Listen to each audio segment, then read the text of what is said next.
everyone, and welcome to another Emacs Hangout. It is November 18, 2015, a Wednesday, and this is an informal get-together kind of similar to an Emacs meetup, except not in person, online.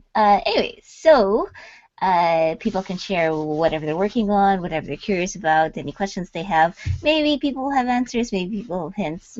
I don't really have agendas for these things.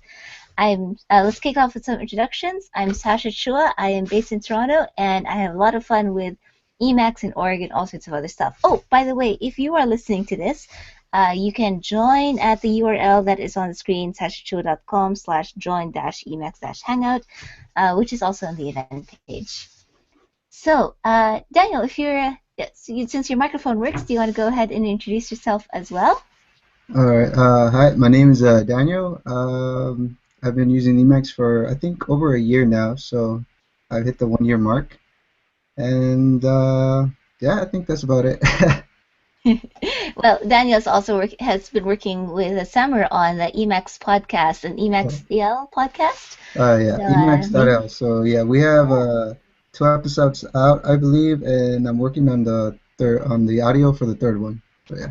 Awesome. Okay. And Diego, I'm not sure if you're back yet, but if you are, feel free to introduce yourself. He stepped away for a bit, so we'll catch him when he gets back. And we have a couple of people lurking already, so if you want to come and join us, as I mentioned, you can go to sashachua.com/join-emacs-hangout. Daniel, the third episode that you're lining up, is that the one with John Weagley, or is that the future episode that you're collecting questions for? No, the John Weagley one. I still haven't set the date on that one. The third one is actually about 2 people. We have 2 people in it. It's Tobias and Chris. So these guys also have another podcast called podcast.init. It's a Python podcast, and basically it was just about because both of them used to use Vim. So basically it was about how they used to use how the workflow changed from Vim to Emacs, and also about their new custom workflow with Python. So that's basically it throughout the whole podcast. That's pretty cool. There's certainly been a lot of talk about Python and package recommendations for it. I've come across that in the Emacs news. Anyway, before digging into that, if you want to, someone else just joined. Michael, would you like to go ahead and introduce yourself? Your audio may not work, so why don't you go and figure that out? And Diego, since it looks like you're back, do you want to go and introduce yourself? Hi.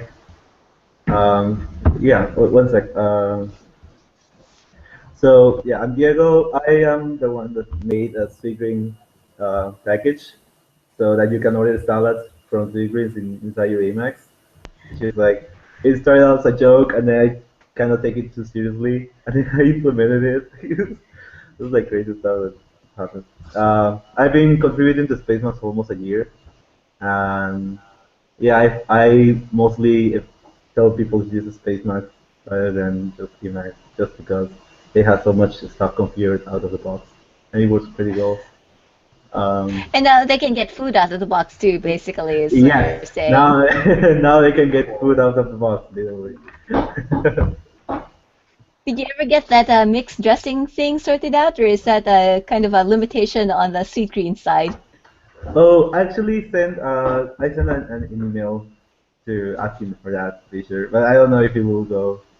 I mean, it depends on the dev team. If we get enough people to ask for that, it will be cool. Because it's really great that you can actually order it online. You can even like customize it and set what you don't want or what you want extra. But if you like wanted to have it there and eat it right there, they don't mix the dressing, which is like you have to go home and get a bowl and mix it yourself. But I like them how they mix everything. So anyway. Well, that package joins a long tradition of food and drink related Emacs packages. Did you know there's one for talking to coffee pots? Yes, I knew that. Like, this is so cool. Like this Emacs package, like I didn't expect it to go like this. Oh. Yeah. Joseph, we're getting a bit of audio feedback from you. Do you want to unmute or plug in the earphones? Why?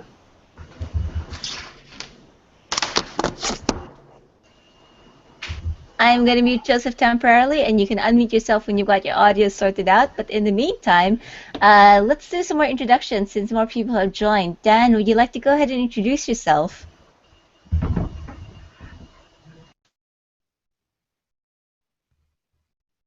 You're currently muted, so you might need to unmute yourself in order to introduce.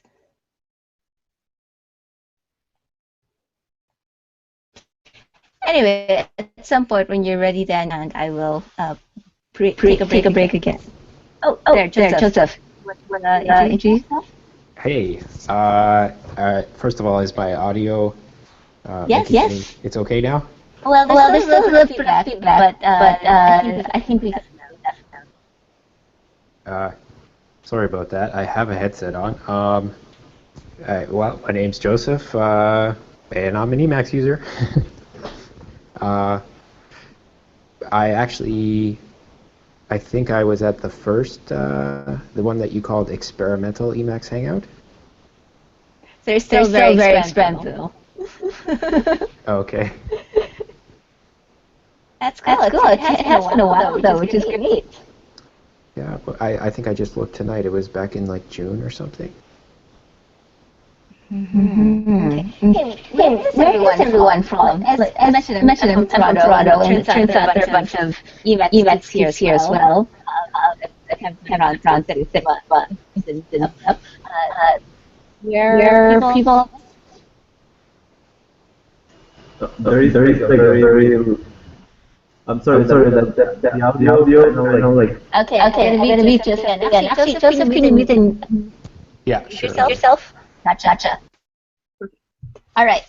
Okay, so now that we fixed that, Diego. What? It's just that the audio was too like very... Oh, maybe muting the output of your computer would help a little bit. So that while you talk, it would be like talking without hearing feedback, but I don't know. Kind of like when the output is so loud that your microphone is picking it up, and the Yes. computer is not quite smart enough to do the cancellation for you. Yeah, that happens sometimes. Anyway, so you're from Toronto, you say, right? Great. Oh, actually, I didn't introduce like where I was from. So I'm from Peru. Um, and now I'm living here in New York at the Recruit Center, which is where I'm currently at. Like, this is a room in the Recruit Center. It's a place for programmers, just program stuff. Oh, that's nice, and that explains why they tweeted it out too. The Emacs New York meetup is pretty active. I think they have those lovely videos, so you'll find lots of other Emacs geeks there. Yes, actually giving a talk there in December 7th. I arrived late at the last one, and they were just doing lightning talks, so I said like, hey, why not? Let's do a lightning talk. And apparently they liked it, and I will be there on December 7th. Talking about the seed dream thing, actually. Yes. It's always fun when things that you joke about turn into actual Emacs packages. Yes. It's like when I saw it on Hacker News, I was like, oh no, I have to fix the documentation for this. And that's what I'm actually doing. So people don't order too many salads just in like by accident. That would be very bad. Well, I don't know. I mean, too much salad can't be a bad thing, right? Well, I guess if it goes to waste. All right, so who's up for introductions and or other things that they want to talk about today? Hi, I'm Brian. I'm a college student. I'm a senior right now, and I'm studying computer science. I live in California. I've been using Emacs for almost a year. I switched from Vim. I was using that for 2 or 3 years. So, yeah, I really like it.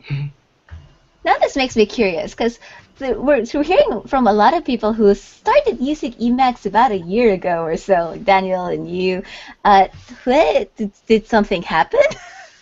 For me, it was I started writing a lot of Lisp, so I needed the REPLs, and I started writing Haskell, which needs the Haskell mode. So that was really the only reason.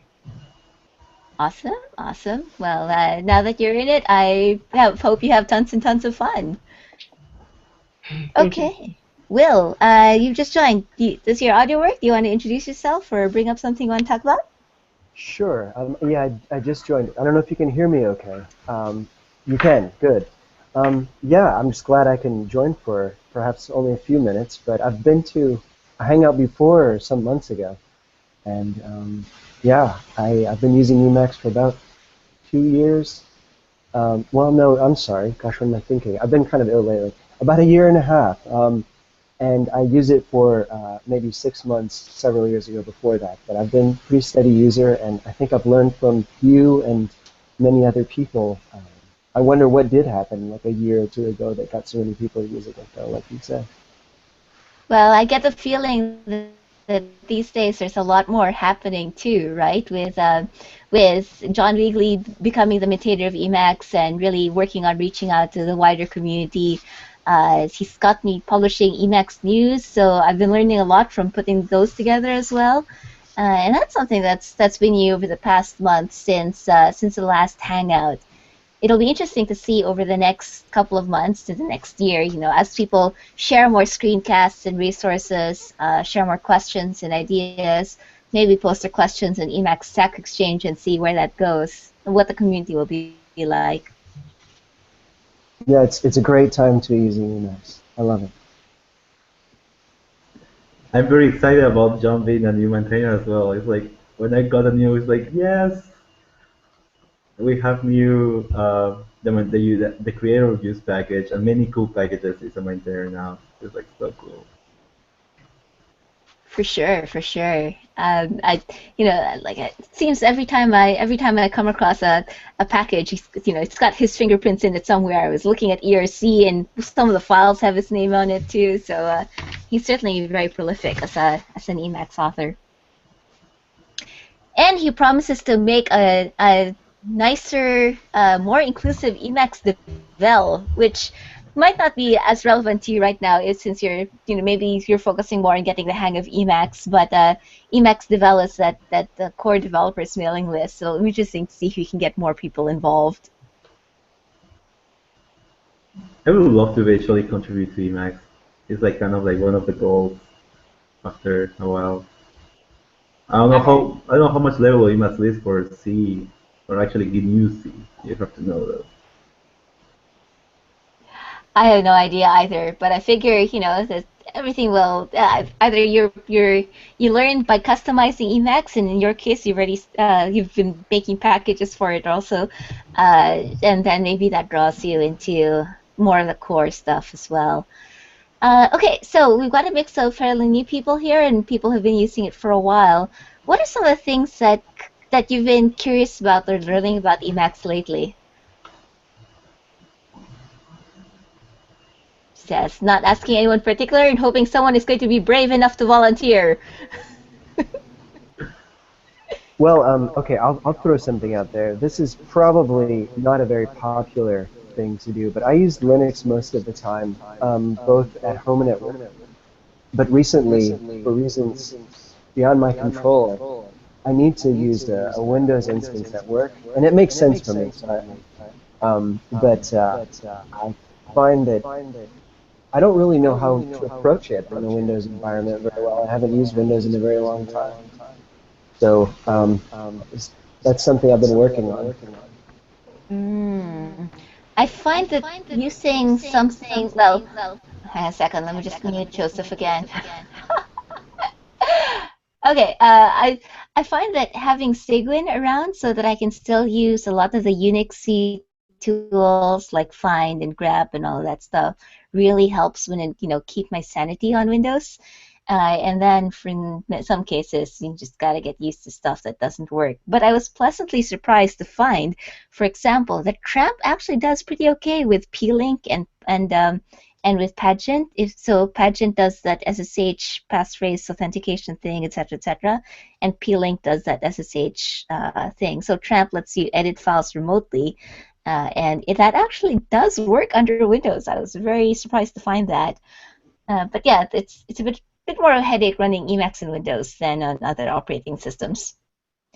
Does anyone else have anything to add or elaborate on for that? What was this question again? Sorry, I cannot look Yes. up for it. Emacs in Windows. Oh, the Emacs in Windows was the question? Okay, I don't know. Um, Ooh, help me. maybe it's me. Hang on a second.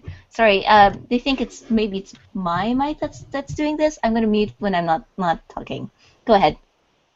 No, I was just saying that it was very slow. The thing that is very slow is Helm. Um, and this is a recurring issue I've been having when I was using Emacs and Windows. So therefore, I just like quit and install Linux all the way. Um, yeah. Um, so one of the things that I really like to see in the future of like close future of Emacs would be concurrency. Um, I don't know if you've seen the Emacs Window Manager package. So in Linux, you can actually, instead of booting i3 or booting to your Unity in Ubuntu, you can actually spawn just Emacs, and there are the X server bindings to it, so that Emacs can manage X windows, and you can have X windows inside your buffer. So it's so amazing. I've been using that for like a week, and I love it, but the only thing I don't love is that every time some kind of e-list runs in the background, you cannot click anywhere because everything is just like frozen. So if the concurrency would be to be better, maybe eh, it could be actually production ready or something. But that would be so sweet. Just managing, just forget about your window manager. Just use Emacs as like the hardcore option.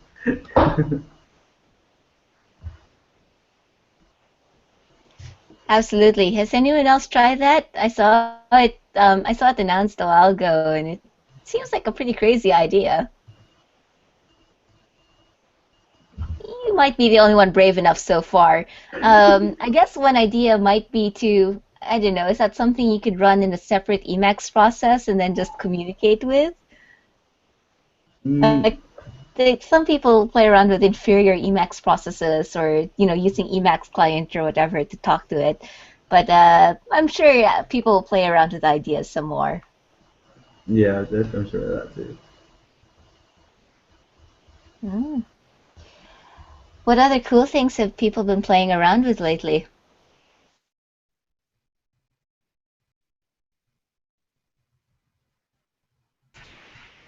All right, so I haven't really been. So this is, I guess, my confession. I haven't really been using the Emacs a lot lately, and the reason for that is because I needed to start doing a little bit of Android development, and I did manage to find a way to make it build in Emacs. Do it everything, be able to have auto completion and everything. But it was tedious. I mean, keeping it up because I was using Eclipse for the backend. So every now and then Eclipse would just explode with a bunch of errors, and it would take me way too long to figure everything out. So I decided to give Android Studio a try. So I said, you know what? I feel like I'm sitting, but as long as it helps me do the work, I don't mind. So I installed it, and surprisingly, uh, has a key map for Emacs, and it works. I mean, pretty much the basic stuff. It's all down. In my opinion, it's pretty good. And looking back in retrospect, with comparing Emacs to like an IDE that is specifically built for one task, um, Android Studio is, I mean, it like boosts my productivity way up instead of struggling with Emacs. Progressing a little bit, then just fighting with Eclipse and figuring out the whole backend. So I mean, so yeah, it's kind of like a revelation. Remember that there are other tools that will help me. Even though it might not be Emacs. Even though we love Emacs, sometimes the solution is not Emacs. So that's my tidbit, and I don't know. I don't feel.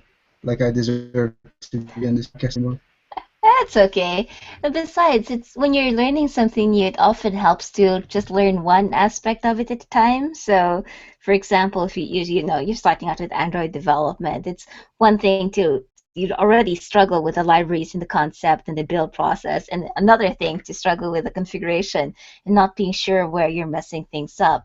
Then, when you're a bit more comfortable with the process and the libraries, then it might makes sense to come back and say, okay, now that I know where the errors are, if I do something wrong, then I can start looking at how other people have configured this and copy that over.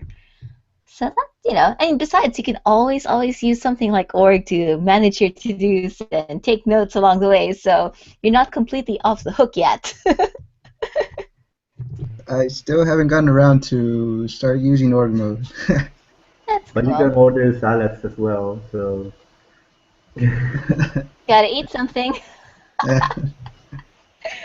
You know, just to throw in there to Daniel, the org mode was actually what got me to start using Emacs. Perhaps that and a little bit of LaTeX for some writing I was doing at the time in grad school, but that's pretty much why I use. I mean, I do a lot of other things, but I'm not a software developer. But I use org mode constantly. So Yeah, people keep telling me to try to use org mode, but I've been lazy, and whenever I try to do org mode, I just need to do something really fast and simple. So I mean, I don't need everything, all the magnificent power that org mode can provide. I just need something basic. Like if I need to do something, or like quick something out, I'll just do a plain text file, or if I need to make like something bold or something, I'll use Markdown really quick or whatever. But I haven't really, in my view, I haven't really uh, gone through a need that I need to use something as powerful as org mode. So maybe that's why I haven't given it a shot yet. So yeah, That's so cool. People find whatever works for them, so yeah, Ormol it's like such an overwhelming feature. It's like it just starts like, yeah, this is something that's very cool, and then you start digging, and it's like I wasted like 1 week trying to figure everything that could be done with org mode, and even so, I still not even close to like knowing what else is done. Uh, yeah, so it's more like something you learn. It's something like a path you go to eventually be better and better. yeah. Um, yeah, I'm trying to force myself to use org mode because it sounds very cool, and it keeps improving. Uh, After years and years, it only keeps improving, right? People are more features to it, so that's kind of like a good investment in my mind. And even if you're working with just plain text files, the idea of as you're programming or as you're figuring things out with Android or Python or any other language you're using, to copy those links and snippets into a text file so you can say, all right, I'm trying to figure this out. This is a resource I found helpful, or here's a to do that I want to get back to at some point, but I don't know where to put it in my source code yet. So that's the sort of thing that it does help to have in a plain text file or whatever else you want to use.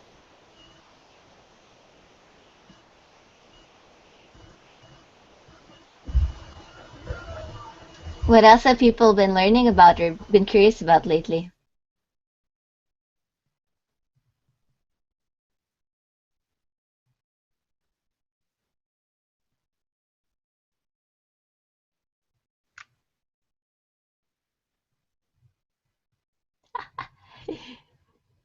Silence.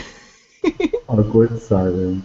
well, okay, I'll throw another something I've been working on, which is basically using. So I've been using org mode for that's the reason I started using Emacs again, was to use org mode because I was using another GTD program and I wanted something else.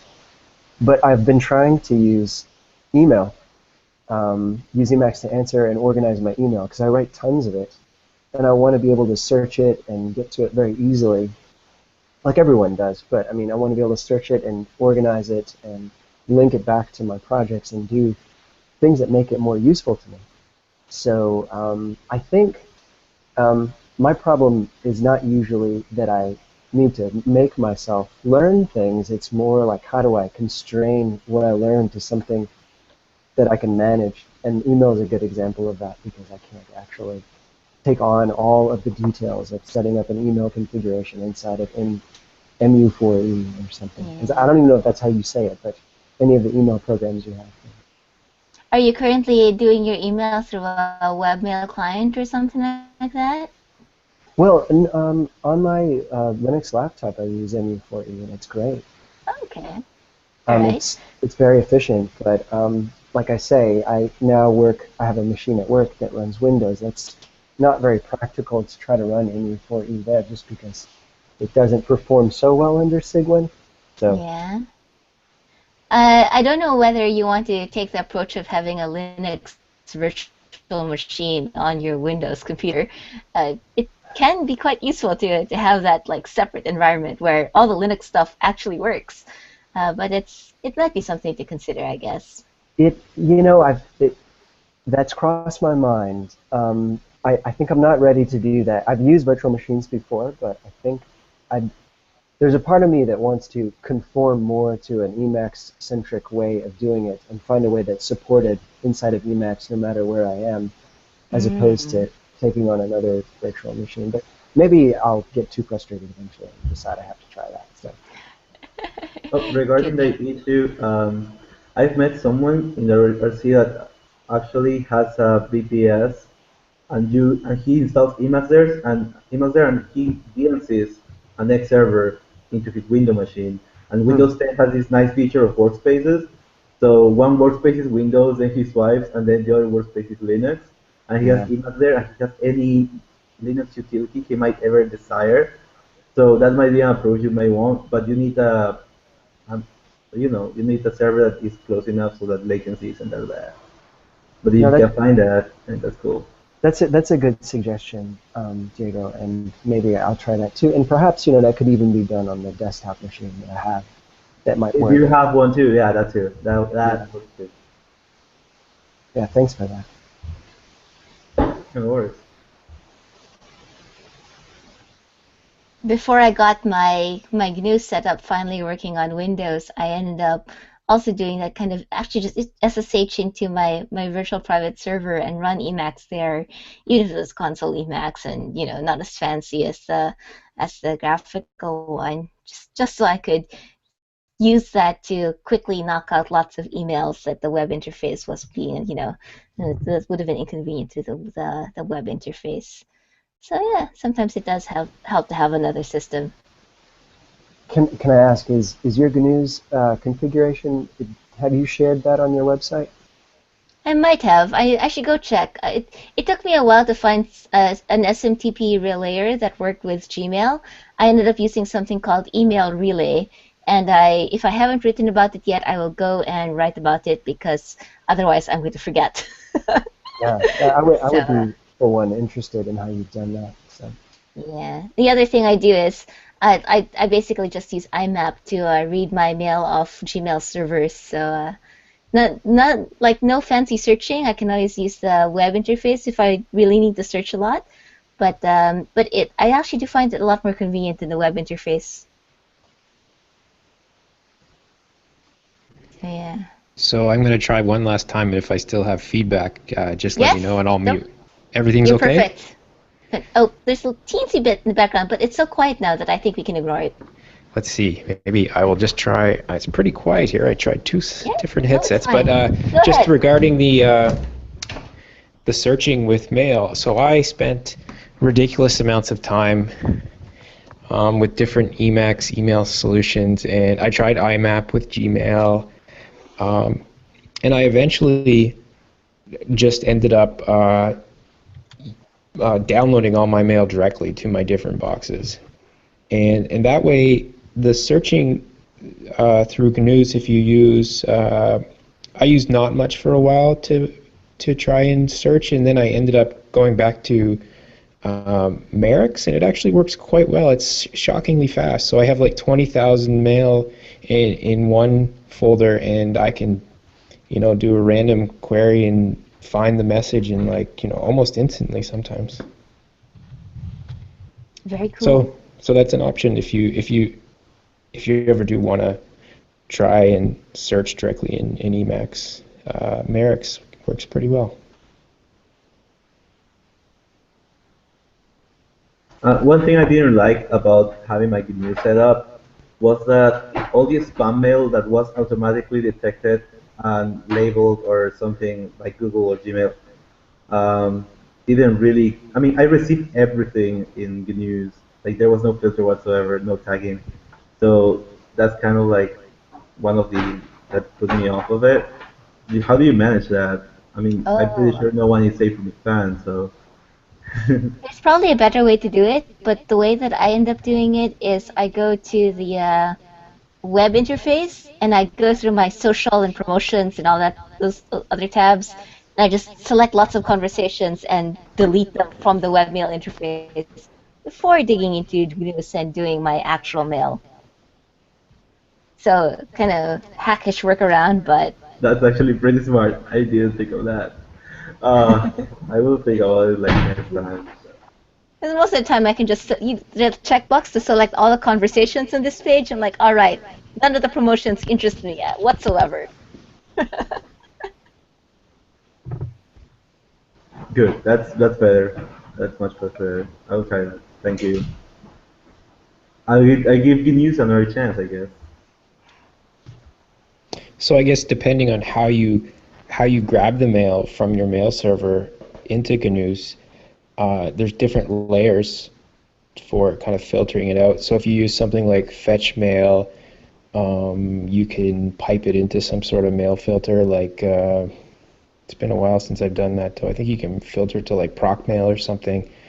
But within GNUs itself, you can use splitting methods, and so it can, based on some of the headers in the message, you can take different actions. What are these splitting methods? Are they kind of like social and promotions from Gmail, or? It's basically like regular expressions on the mail headers. So it's probably not the only layer that you want, because you basically have to have like a consistent recipient or some sort of consistent header that you can match before you can take action on it. So I think really, if you want to like control spam, I think that's beyond GNUs. That's something more at the mail server level, or one layer above that. Yeah, I mean, no, not really spam, but more like promotions that, and tag them as promotions, kind of like Gmail interface that.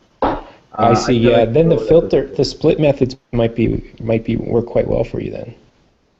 that's cool. That's very awesome. So So actually, look at the variable NN split methods. I'm doing it right now. Cool.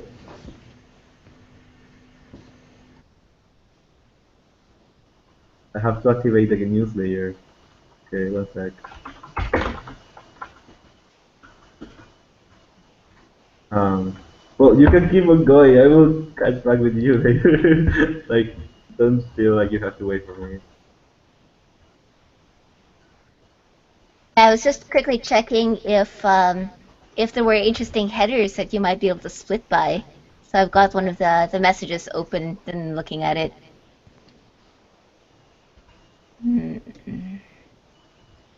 What was the name again? Good news NN split methods. with methods. Huh. I got not. I don't got that. Do you have GNUs loaded? Maybe. Okay. Yes. I typed it into the text chat. It's Oh, okay. there's a I got dash it. as well. Okay. Yeah. So there is a use split method and move split methods. So is the move split methods, right? The one that I'm using is NNMAIL dash split dash methods. Oh, and split methods. It Oh, I also got it too. depends on your it depends on your server method. So Yeah, that's right, NNMail, of actually. course, would be NNMail. Yeah, but splitting is pretty powerful, so that's cool. And then if you do the other approach of using not much, then it's more about, I guess, figuring out the right searches or something of the sort. I got this. Sounds good. It doesn't look like there's a quick header that you can split on though, so should be But I will definitely like really get into this after like you just gave me my weekend task.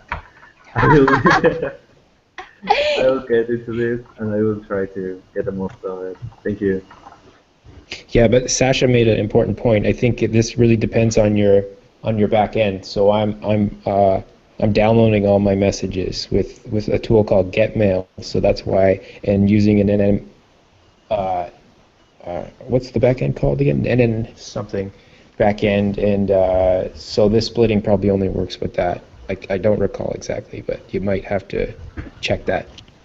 Yeah, but there are kind of like three methods. Like you can use actually yeah. Do you have your configuration somewhere so I can like Yes, I think I have it on my GitHub page, but if I don't, then I will put it up. alright, awesome. And Thank you. I'll post a comment or something once this is up on YouTube or some way to get it to you. Yes. Thank you. Amazing.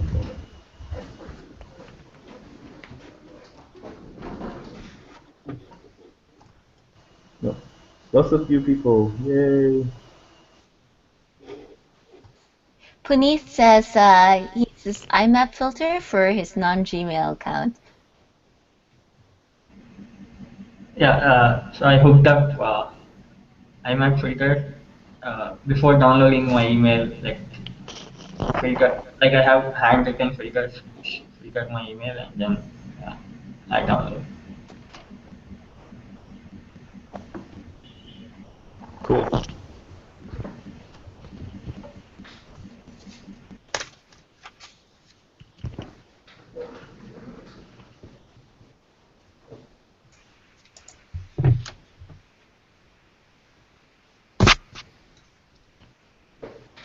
I have a question for everybody. Do you guys use Tramp? And when you guys do use Tramp mode, how do you guys manage so that it doesn't, because when I use it, sometimes it just loses the connection, and sometimes it just gets frustrating. That's what I'm trying to say. Sometimes when I use Tramp. So does anybody have any issues, or am I the only one that suffers with that? Am I the one with bad luck? I also struggle with Trump. You're not the only one. Okay. All right. Do you have any workarounds or solutions, or does anybody know of something else other than Tramp? A package maybe, or something? I kind of gave up on Trump. I mostly use rsync if I want to do something on a server. And there is this package called Firestarter, in which you can configure it to every time you save certain files on your project, it can run any command. So the command I run is rsync, and it syncs the whole project every time. So rsync is pretty cool because it doesn't copy the whole thing, just copies the things that changed. So it's kind of fast. I wish Tramp would work better, but it's just that SSH and connection drops so many times that it's like sometimes unbearable. There was this package called Mosh. I don't know if you've heard of it. It's supposed to be a better SSH. Uh, and if Tramp would have compatibility with Mosh, that would be amazing. But it doesn't. So, I'm sorry. No, I it's just want to hear that. it's all good. I'll look at Mosh right now. Thanks for the link. I see the link. I'm starting to read it. Yeah, I find that Tramp with completion doesn't really work all that well for me, so I end up kind of just typing in a find file with a full full Tramp path to it, so that my Helm doesn't try to complete and do the listing of files and whatever all along the way. I wonder if the problems you're having relates to some of your shell settings. So it's been a while, so I don't know if I can say anything too useful here, but I remember putting something in my shell startup to say if it's a if term is in DOM, then turn off a bunch of these options so Tramp is happy. So you might want to look into that, search for like shell term variable if, you know, in Tramp and see if you can find anything useful. Because I've actually, I mean, Tramp is definitely far from perfect for me, but I don't have, you know, it's still quite usable for me, and I can do things like completions and, you know, I mean, like 19 times out of 20 it works just fine.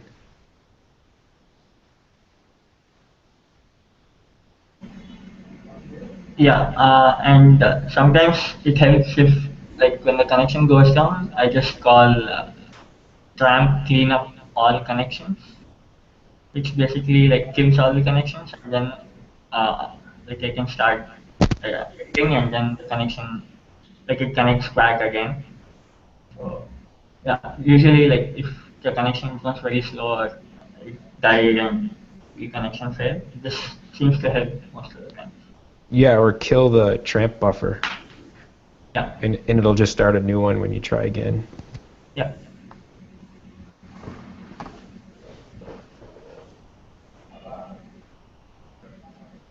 Also disabling backups.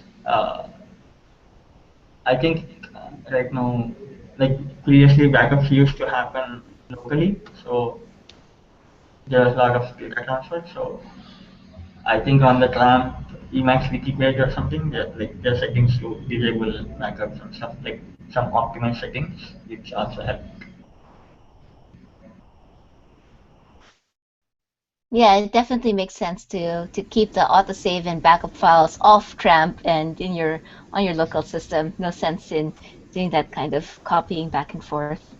Yeah, yeah, it's an interesting idea to see if Tramp could work over Mosh.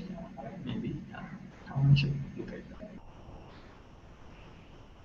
All right. What was that over Mosh?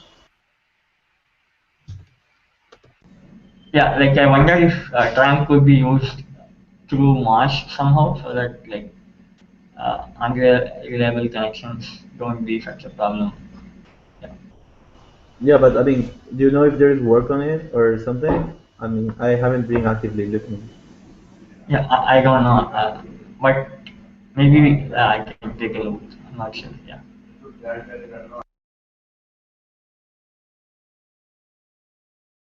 All right.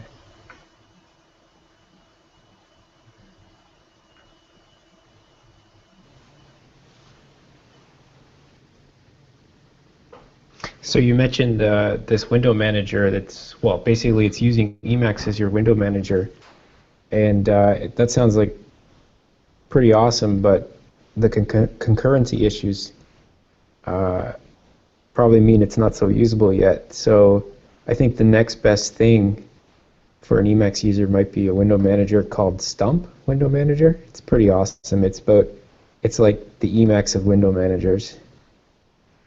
And then for a browser, Conquer is kind of the Emacs of browsers. Conquer with a C, not the K.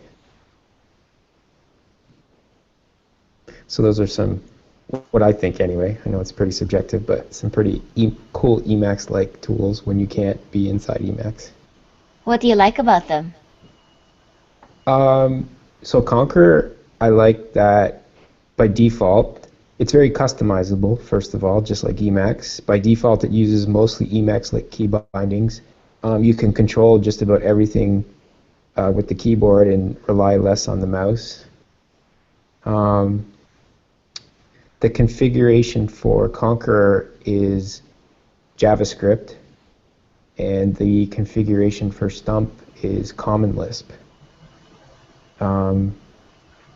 And they're just very, very Emacs-like. They share a lot of the same philosophies.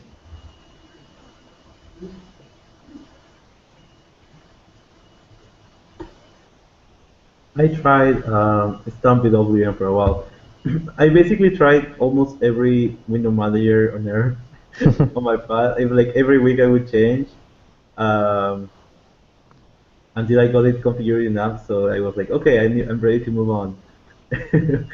So um, what I didn't end up, it was when I was trying Stump WM.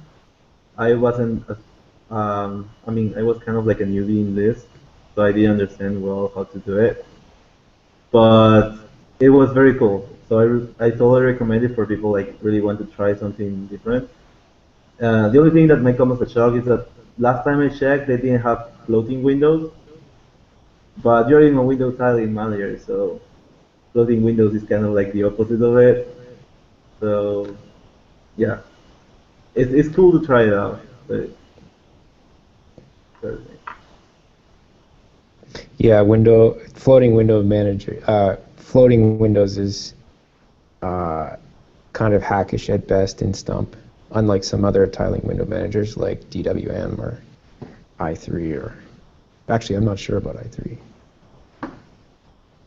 But you must have good geek credentials then if you've tried. That's like an essential part of being a good geek. You have to try out pretty much every window manager, right? it was like really like pretty. I burned a lot of time with it, but yes, I guess so. I didn't try most of them. Like I mean, not most. I didn't try all of them. Just like kind of like the most popular ones. And I stopped before BWM Utils, so I don't know nothing about that. BWM Utils came out. Hmm. That was kind of. And of course, these alternative tools like Conquer and Stump are just the next best thing until we can have full-fledged browsers and Emacs as full-fledged browsers inside Emacs, and Emacs can work properly as our window manager. There has The, been some talk about X widgets, right? Yeah. I'm not sure about X switches anymore, but it would be cool to have though. Like I've tried like the Emacs Window Manager thing, and it was amazing how you can configure anything. Like you know how in i3 you have the super key to move between windows. Okay, so imagine that, but each window being Emacs window. So you can move between your buffers or your project files and whatever with the super key, and it's so amazing. It's super key and your arrow keys, and then you move around. No more Control C V W something something. Um, Killing them and spawning them or like splitting and everything is just so realistic. I mean, so realistically Emacs now because it's everything Emacs. The things I had problem with are the concurrency. So having the news or would be very very bad because it cannot when you check email the stuff kind of like falls for a little bit. So that wouldn't be a thing I would be using. That's the only sad thing. Yeah, concurrency is a problem that should be really addressed sometimes. I mostly notice it when I start up GNUs and I forget to, load the autosave files and it takes a while. And I notice my ERC, my Internet Relay Chat client has reconnected, but I have a different nick because I timed out. So yeah, the concurrency thing would be nice to solve someday. I'm very curious about this Guile Emacs project. I don't know much about it, but it sounds interesting. Yeah, I So don't know much apparently about it would that. solve this problem because, Guile, if I'm not mistaken, I'm kind of just putting this out there and hopefully somebody knows more than me, but, Emacs Lisp would be an implementation of Emacs Lisp would be kind of a subset of the Guile Lisp superset, and so the concurrency might be something that can be corrected or added on or better with Guile Emacs. But anybody else know more about it?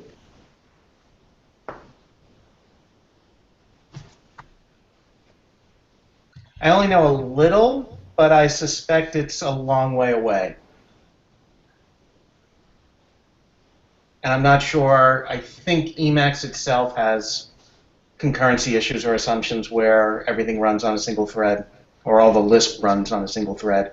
And I'm not sure if just plugging in Guile fixes that. I don't think it does.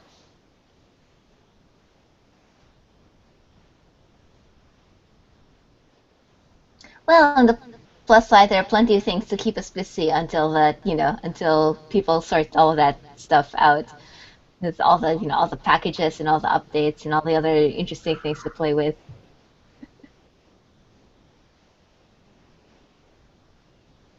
It'll be Yeah, nice someday. the new Guile has the Emacs list interpreter kind of like almost complete, right? Or if I'm mistaken, maybe complete. But that's just an interpreter, so like it still needs to know how to interact with the operating system as Emacs list does. So I think it's kind of like a long way, unfortunately. Um, I'm kind of excited that we're moving away from Emacs list though. Uh, when I was doing the split screen thing, I found myself like using dash el a lot because all the functional things are map and reviews and everything are so cool. Um, I don't know, like Emacs list is cool, but the lexical, I mean, it took too much of a while to figure out that the lexical binding was a thing that should be done like by default. Um, but still, as William said before, I think, if I'm not mistaken, we're in the best time for UCMax because everything is just growing and growing. It's very exciting.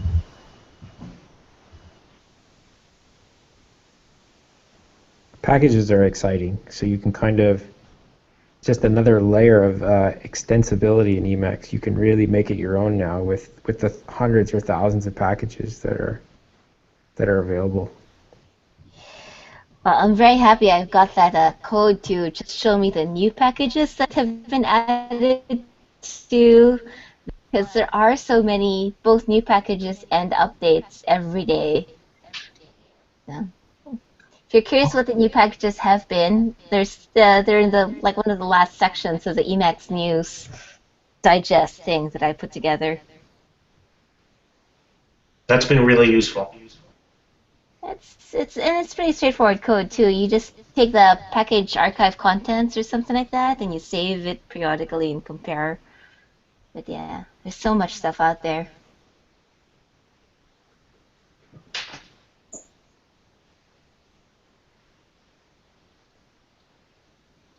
Has anyone played around with a package lately that they really like? I could jump in. Hello. Yes, go ahead. Yeah, so I'm Brian. I use Emacs as a text editor. I usually use Mac, OS X. Let's see, I'm like a co-founder of a company. I use Clojure. So that's how I got introduced to Emacs, actually, was as a Clojure IDE, in a way. So yeah, one of the packages that I just found the other day, every now and then I just get so into Emacs, and I just think it's awesome. So one of the things I found the other day was, what's the name of it here? Anyway, what it does is it lets you pop out a buffer, pop out a text field from Chrome and opens it in a frame in Emacs. So you get all your bindings or your modes, if you're posting some code or something like that. And it's just totally awesome. It's called Edit with Emacs. And it's just totally, it's the best. Because, as Emacs users, you get used to the affordances, Control A or whatever, multiple cursors I'm really into, so nothing else has that really. So being able to edit code like in Chrome text box, sort of. Basically, when you save it, it puts it back into the Chrome. So I'm a big fan of that one. Awesome. Well, now that I've gotten my Emacs client working on Windows, I am just about to install that and give that a try. Yeah, I'm a big fan of that. I just picked it up a few days ago. And then the other thing, I guess the only other, if anyone has any comments about that, I guess. Okay. I like that a lot. I use this as a replacement of GNUs to edit email. Like, I just open a Gmail. When you're typing an email, just do that extension in it, and then you can do your email on your Emacs. And then when you're ready, just save it, and then it's done. It's amazing. Right. It's very good. I agree. Because to me, Emacs is extremely good at editing code, and like, maybe Gmail is better at, filtering spam or whatever concerns that is. So, yeah. You mentioned you're on a Mac. You know that all the Cocoa text widgets have basic Emacs editing commands? That's true. That's true, and that's what really throws me off even more because if you get like half of what you want, then you kind of expect the other half. You know what I mean? Do you know Like, about the extensions? You can add more commands and key bindings. And there's oh, that's interesting. a file that does a lot of the forward word, backward word, all the alt commands, and etc. If you Google Oh, for yeah. Cocoa text system, the person who found this has some web pages. Is Jacob Russ, JRUS. Awesome. Actually, I'll definitely look into that. yeah, it turns out just getting like 10 more Emacs commands in every Mac text widget Oh, that's awesome. was really nice. I believe you. Yeah, that's really cool. I'm on his I'm on his page on Harvard. Yeah. Oh, cool. Plus the GitHub, even better. Let's see. I guess I only have two other things. One of them is so I kind of, I like my editor to look awesome. So anyway, I use this like port of it's called Railway Cat for OS X. Yeah. And also I use, but the real thing that I think is awesome that I got into lately again is space mode. So you've heard of Space Max, right, guys? So this was the mode line for Space Max. The guy broke it out of it because people were so excited. Wow, it looks great. We want to use it, but we hate Vim, so we don't want to use Space Max. So yeah, so I've been using that, and it's really great. It has an excellent like API, I guess. So there's just like 50 like very simple Emacs Lisp functions, like turn this thing on, turn this thing off, and then the documentation is great too. It's like use this with this certain kind of mode, and the best part about it is it kind of like leads you. Well, a mode being used with that package is kind of like a heuristic for like what is a useful mode, because there's kind of this difference between there's just so many modes. There's so many, and it's hard to like sift through and be like, oh, so for example, like I wanted to have workspaces, so there's like 4 or 5 or 6 different packages, but I settled on iBrowse, which I thought was pretty cool. Anyway, I don't want to talk too much. This is Spaceline? Yeah, I think that's what it's called. Let me double check. Yeah. Yeah, I pasted a link to the Reddit discussion of Spaceline. Looks interesting. I keep meaning to dig into a SpaceMax configuration without actually using, perhaps without throwing away all my old config. So Yeah, exactly. seeing parts of it being extracted and made usable is quite nice. Yeah, it's really shiny. It's awesome. Speaking of shiny things, it occurred to me that emacsthemes.com might not be in a lot of people's radars. It's a quick way to see lots of different theme color combinations instead of having to install them and try them out yourself. What is it? Emacsthemes.com, I think? Let me double check. SEAMS? Emacs Themes. Let me see. I had it in a recent news thing, so here we go. Emacs Themes. .com. Oh, right. That's awesome. Wow. Oh, cool. Has anyone made their own themes? I've attempted one, but I basically, when you want to make a theme based off of something that is actually pretty complete, otherwise you have lots of like head scratching on why stuff doesn't work. So I think the most useful ones to base off are Semborn, and the other one was Solarized. They are very like complete. Gotcha. Yeah, I've got old font lock stuff from 20, 30 years ago, way before themes, that I've been happy with for a really long time. And I've thought of, all right, if I make a theme, but the command to create a theme pulls just basic font lock and a handful of others, and I wasn't sure about how people gather the faces used in umpteen different modes. I kind of wish there was some kind of creator that you could just, okay, I want this to, I mean, I want my theme to have this kind of color palette, and then it bam, generates everything out of the box and it's complete and it's amazing. I don't know, it would be so handy to have that, but I guess, I don't know, takes a lot of color theory to know which colors go with what, so you Yeah. don't end up with stuff that is maybe random.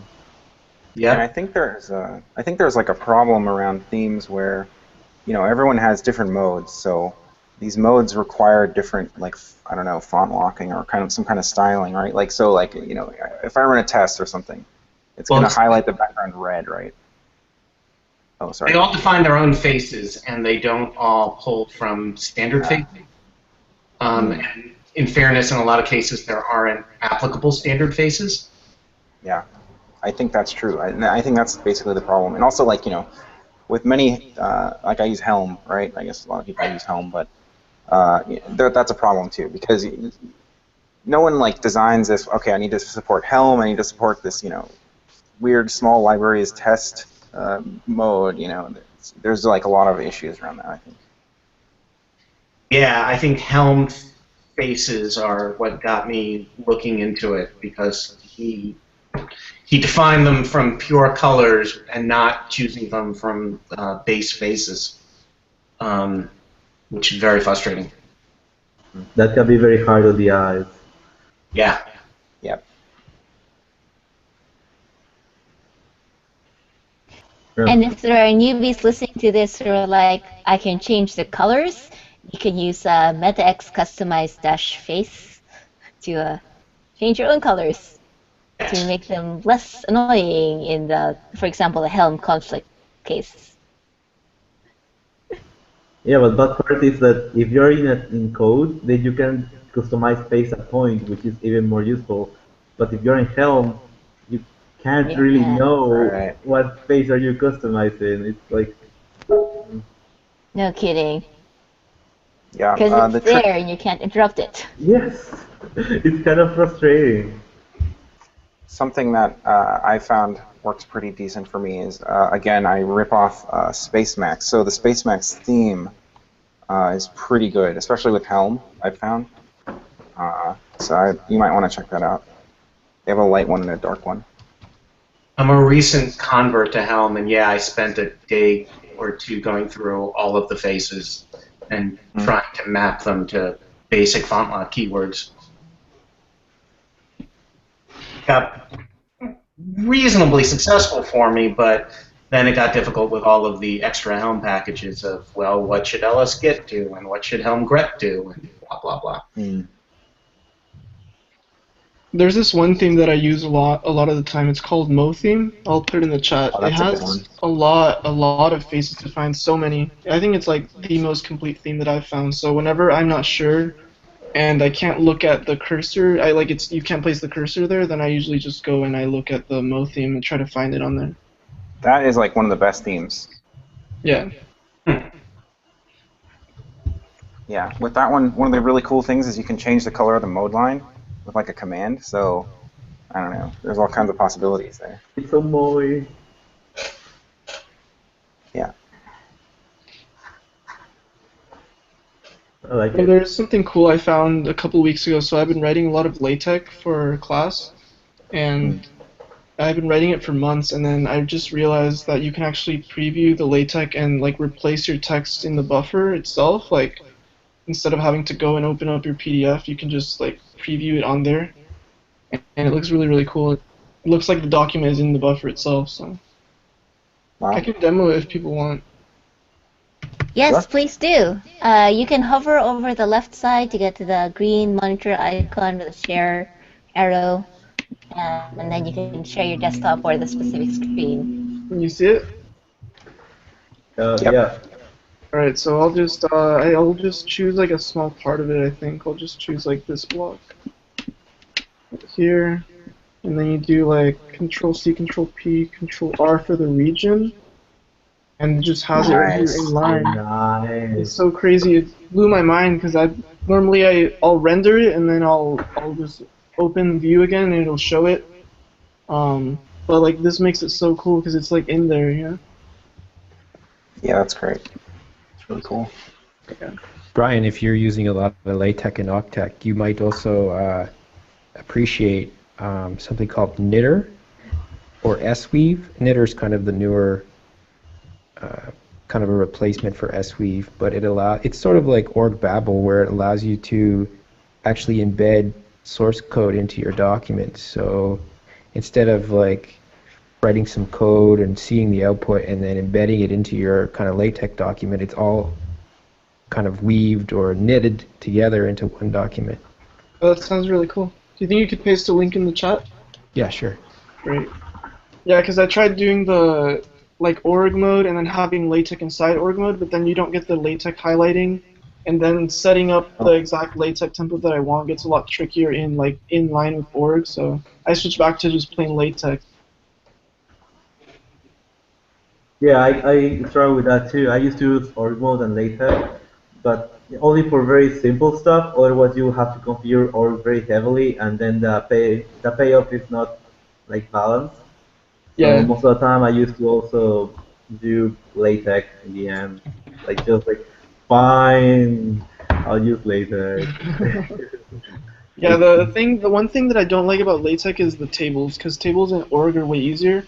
Tables in LaTeX are a mess, especially if you want to do fancy things like having like little braces that go over different columns and things like that. So once you write a table in LaTeX, you can't look at it and like understand what it is because everything like doesn't align up properly until you Yeah. actually preview it. So I often write the kind of base table in org, then export it to LaTeX, and then from there manipulate the LaTeX. C-line Yes, I might be see what this. you're... Yes. Yeah, So that sounds like a actually, great idea. my recommendation for Knitter might not be so useful. I thought it was a little more generic than it is, but it looks like it's mostly for it's kind of focused on this statistical package called R, which you might not Oh yeah, I don't use. write a lot of R, but maybe if I ever get to writing statistics stuff, I'll give it So a try. you might be able to use org TBL to have your fancy org tables in LaTeX type export. So I haven't tried it myself because I don't do a lot of LaTeX, but the org manual has something on tables and arbitrary syntax with a LaTeX example. And it does stuff. I don't know. Yeah, I need to try to find a good setup for it because I haven't written a lot of tables lately, but back when I was doing in discrete math, we were looking at truth tables again, so I was writing like really big tables, and sometimes I wanted to make certain sections have like a curly brace over them, but not the horizontal one, like the one that goes over like on the top. And so that would make some of my lines be really, really, really long, and then some of them be short because they would only have like true and false on them. But yeah, I need to figure. I think trying it from going from org, converting to LaTeX, and then adding all the fancy stuff on top would probably be a good solution. And incidentally, if you're having that problem with uneven column widths in org, once you get around to using org tables, then you can use brackets to set your column widths. Oh, okay. Well, Sorry, greater than less than science. Angle yeah. brackets.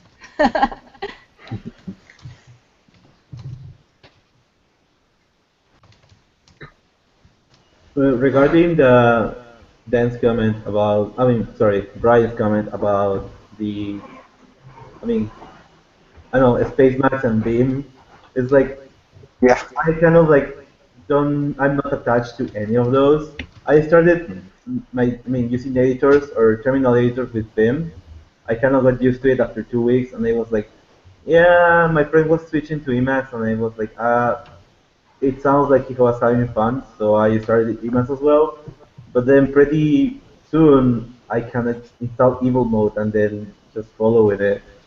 And after a while that I discovered Space Maps, there is this hybrid mode in which you basically have the both of both worlds. I mean, the best of both worlds.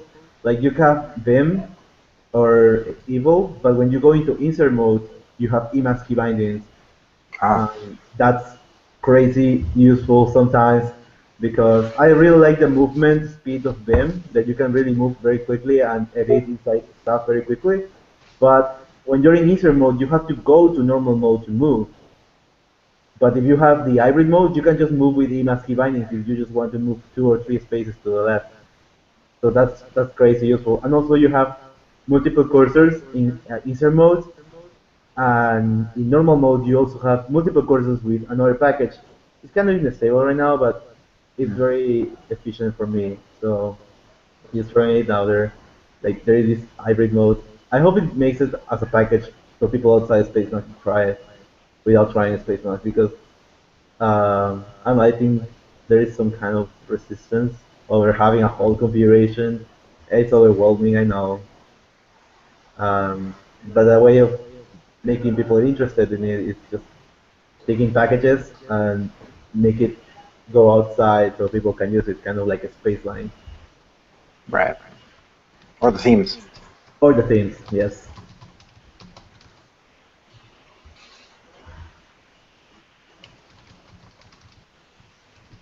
After switching from Vim and using Evil all this time, I feel like I'm moving away from Evil a lot. Like I tend to start using a lot of the Emacs navigation, like Control E, Control A, for example. It's like instead of the dollar sign to go to the end of the line, I use Control E. Things like that, because a lot of them actually, like I've realized, a lot of Vim bindings are uncomfortable. Like it takes the same amount of work to press two keys at the same time than to press two one by one, or sometimes it's even faster to just do a chord. So I feel like maybe at some point, like maybe in like another year, I might actually end up turning Evil off, because I feel like it also conflicts with a lot of modes. Like it'll conflict with Magit, and it conflicts with like uh, compilation buffers and like error buffers and stuff. So I have to tweak things for specific modes, things like that. So I feel like in the future I might actually turn it off and use like God mode or something, maybe. Come over properly to the dark side. Yeah. It kind of makes sense, because once you get used to using evil mode, right, then and you are looking for other people's evil mode bindings for popular packages, and every time you read documentation, you have to translate that in your head to the whatever the key bindings are for you. But there are a lot of evil mode users, so I guess also asking that community might help too. Yeah. Yeah, I think the most useful things for Vim, I think, are usually like delete inside quotes or delete inside some block. Um, just things like deleting inside region, inside whatever thing you specify, or replacing. And also Vim macros, because I haven't learned Emacs macros. I've been too lazy. I can just use the Vim ones. That's like the one thing that, coming from Vim, I've stuck onto the Vim macros. I don't know how much different, or how, like, if there's something better from the Emacs macros that would improve my productivity. Or also search and replace. I still do the evil search and replace. I haven't figured out how to do the Emacs way. I don't know I Vim don't, macros, but Emacs macros are wonderful, particularly in things like Dured and Shell and other places where all of a sudden you start, you can do a macro on a directory listing that opens up a file, does whatever edits you want to it, goes back to the directory listing, moves down a line, and repeats. Yeah, it sounds a lot more full-fledged than Vim, because Vim just works on the buffer. It can't go into like enter commands and things for you, I don't think. oh yeah, so I guess Emacs macros are like you kind of record a key sequence, or yeah, and I guess it's a command sequence technically, right? And then it just can run it. So. And there are Right. some extra features of it can keep counters and accumulators, and Ah, yeah. you That's have to be something I haven't careful figured when out you yet. define the macro to sort of move by units. So you want to move I often have to think I have to move to the beginning of the word, not like 3 characters, because the word on the next line might be 5 characters instead of 3, kind of thing. Yeah. But really, I had to, once you get that in your head, it's really easy. Yeah, I do use that a lot. I had to confess I've been using multiple cursors for my usual search and replace things instead of searching and replacing. I just mark whatever it is, like what I'm replacing, and then I just delete it and type in the new thing. I've seen the demos for multiple cursors, but the search and replace is so embedded in my fingers in Emacs. The thing I don't like about multiple cursors is if you have, it's hard to tell if you're selecting stuff that's off the screen for me. Maybe this is like my problem. So I usually use like ANZU. I don't know how to pronounce it. ANZU mode. That's like. Oh yeah, I use that too. Yeah. I think that's like a pretty good one.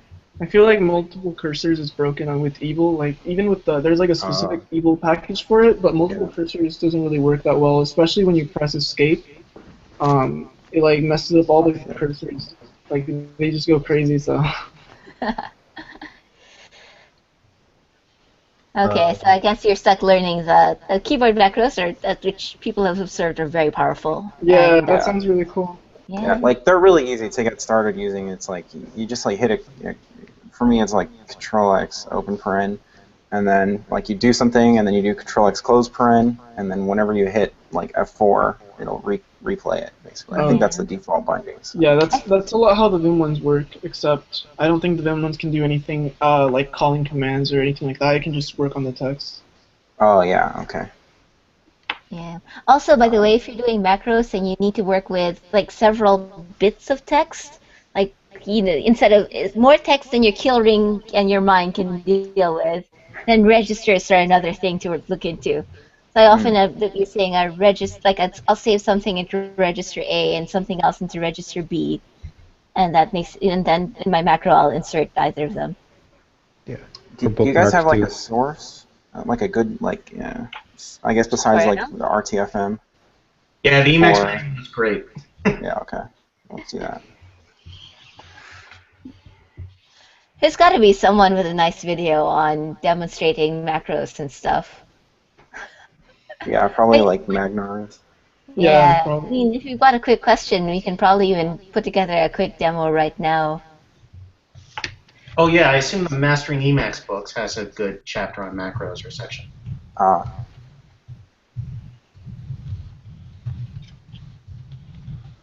I started using eShell now. I used to use the the term one, not just MX term. It was like a shell, fancy term or something, or shell. I don't know. But I started using eShell now, like full time, because when you call the shell, when you call eShell, it like brings up the only one that exists. Like you can't create 2.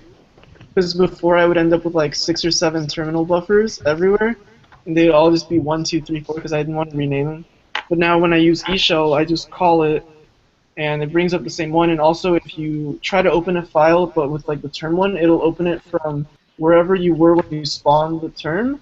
But in eShell, it spawns it from wherever you are in the current directory. Like it finds file from there, so it makes it a lot easier. You can use it like a regular terminal.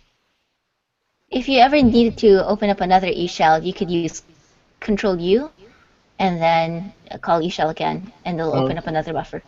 The prefix, yeah, and then also in there's a Mastering Emacs.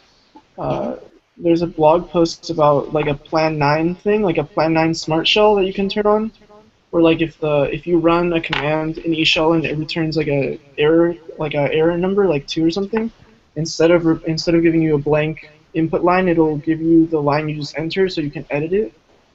So that kind of saves some time, I guess. I'll find that post.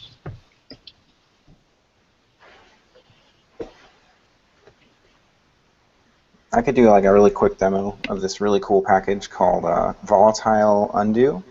Ooh. It's really cool. So basically, if you like delete something and then undo it, it'll like highlight it. So I chose like to highlight it in like negative text because that seems to always work with every theme pretty much. But it's just really nice because sometimes you like I use peredit. Like this is like Clojure code, but since I use peredit, if you kill a line, sometimes you're not really exactly sure where it'll kill all the time. It's kind of the same thing as So I mean, are you guys familiar with peredit? I don't. This is like Yeah. thing the drum. Yeah. I mean Emacs list on row. What's her saying? So Wait, so it's when you undo your deletion? it's when you it's actually I think it's like anytime you undo anything maybe. I'm not really exactly sure. It's nice. It shows you the extent of what has been undone. Yeah, so here, if I like start deleting these and then I undo that, I think it will. Yeah, it kind of highlights those too. It's just that it's like it's really not as useful as like highlighting this, or like if I'm actually talking about something, I'll be like, this piece of thing does blah blah blah blah blah. Like a nice way to highlight it, because like expand region, it works, but with these colors, obviously, it's not as like. Visual undo tree is another very nice related package. Oh man, undo tree is awesome. I'm a huge fan. There you go. I got a pretty one too because I did like a weird editing thing. Yeah, that is a pretty impressive history. Undo tree is awesome, man. It's so great. Yeah. Is the package volatile highlights? I think that's what it is. Yeah. About the kind of on the same idea about highlighting things. Has anyone else started using beacon mode? It basically, whenever you scroll or your cursor switches to something else, it'll like flash the line. It'll like show you where it went. So it's pretty cool because you don't lose your spot as much. I feel like I lose my spot a lot less, and I don't have to highlight the line constantly. It's just the moment that you switch spots. Yeah, I started using it. It's amazing. Yeah, and it's the kind of package you kind of just turn on and you forget about it, so at least there's no setup to do, so that's nice. You want a quick demo? Yeah. Or if you have it, Brian, you can show it. I don't have it. I'm installing it. Yeah, you just have to turn it on. That's like the one. I think there's only like one command for it, so. Fuck, what have I done? Okay, I'm alright. I'm okay. Yeah. Let's see. Oh yeah, it's very subtle, but very cool. Yeah, it has some settings, like if you want to change how long it shows for, or change like the color. I think it bases the color on like the face that you're on. So like if you're on a red, it'll highlight it red or. I think it knows, at least at first, it used to know light or dark as a background. Yeah. Adjusted for that. Wow, that's cool. It was like a problem I didn't realize I had. Like a lot of times I'll scroll and then I'll be looking around like where'd my cursor go? So this kind of solves a lot of it. That is so cool. That made the cut.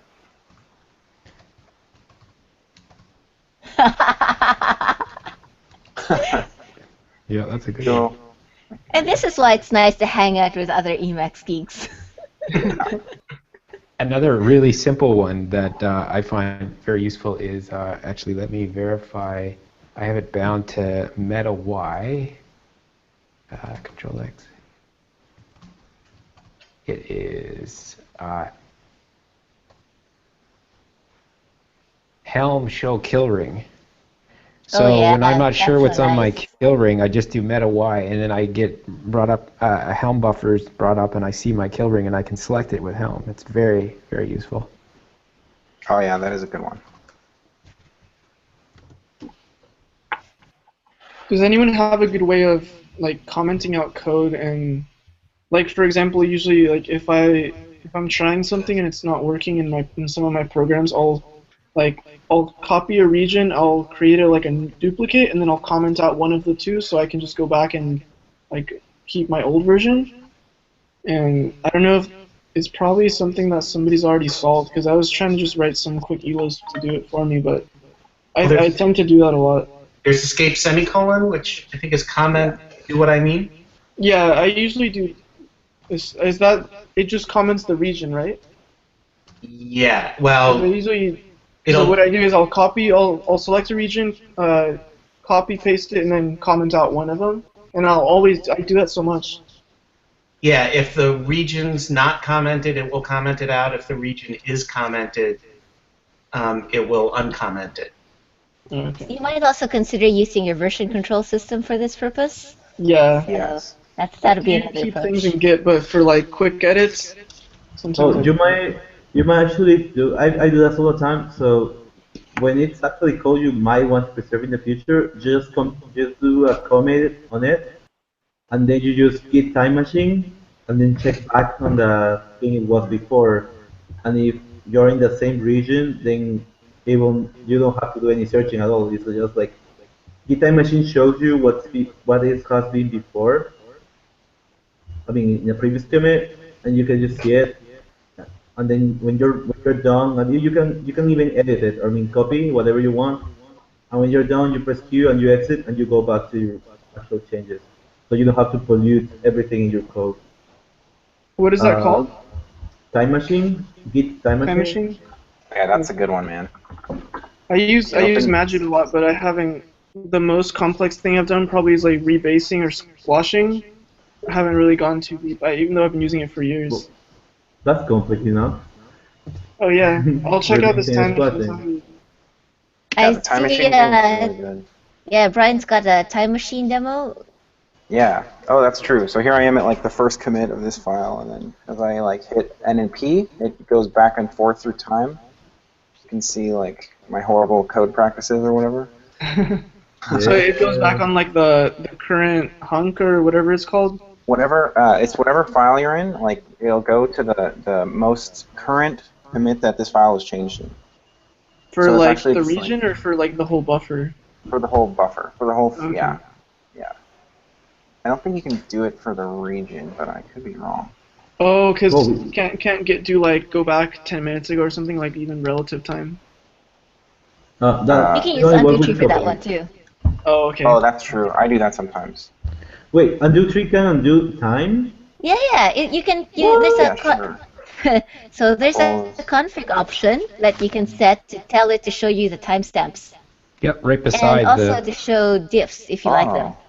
Yep, That's no way. amazing. Good to Serious. know. No, very please useful. tell Yeah. us. In straight Emacs undo, or is this Git? This Oh is shit. undo Just tree. hit D. Oh, Oh okay. lord. Oh my. That is so cool. Right, let me think of the options here. There's an undo tree visualizer timestamps. You can set that to T. And there's also an undo tree visualizer diff, which you can set to T. So that you can see diffs and timestamps all the time. Wow. Wow. So Brian, what are you trying to do that's not part of like comment region and uncomment region? Oh, nothing. I'm just like playing. Yeah, I mean, look. So since I'm a Clojure user, we actually have like a reader macro that's a comment. Cool. So that would actually comment like this entire area. 'Cause it's like a semantic comment, you know what I mean? But I don't know. If I Oh, we What I have really do two cared is about, like, Brians. oh, sorry. Oh, damn. it's No, fine. no, it's cool. It's Sorry funny because about we actually mentioning. have the same spelling, which is really uncommon to find. Yeah, high five. Okay, so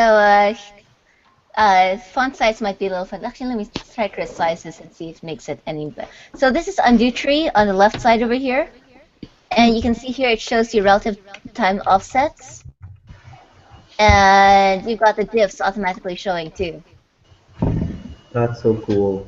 That Wait, is Is that a this amazing. setting buffer or is was that a like simple 8 button? hours. This is No, like this is just a applause worthy. setting here. Hang on a second, let me go check my config.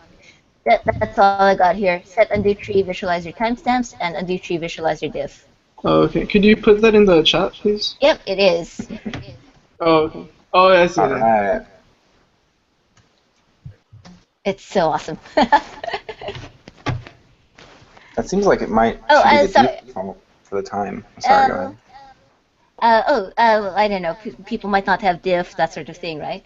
But other thing I would recommend also for different variants of code as you're figuring things out is the practice I have is I stick them into begin source blocks in an org file, so I can add my notes like as I'm thinking about things or copying links from somewhere else. That way I can trace my logic backwards as well. Okay. And then it gets turned into a blog post very easily if I want to. Oh, that's true. That's the upside. Okay, so I just noticed the time. Officially, I said this thing is like 9 to 10:30, but if people feel like chatting more, then we can run for another half an hour or so. How are people feeling? Do people need to like run off or? I still have time.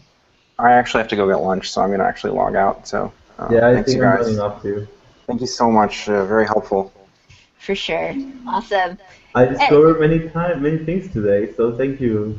Thank you. I discovered there are things that people haven't discovered yet, which are so awesome. So. Yeah. All right. To folks listening in, thanks for listening. If you want to find this place again, there's like a sashachio.com/Emacs Hangout or whatever. You'll find the event recording, all that stuff there too. Text chat will be posted, so people will have access to the links afterwards. And we'll probably get around to organizing another one next month, unless somebody wants to organize one earlier, in which case I will be happy to help with figuring out the stuff. Anyway, so for the folks who are leaving, and anyway, thanks. Bye. See ya. Take care. Okay, it actually does look like this is a nice wrapping up point. So in that case, we will save any other excitement and questions and all those sort of things for the next time. Or at other places you can find the Emacs community, such as the Emacs channel on irc.freenode.net, Emacs Tech Exchange, various mailing lists and news groups, and other good things. Great. Okay. Cool. Thank you, Sasha. Thank you, All everyone. right. That was fun. All right. See ya. Thanks. All right then. Bye.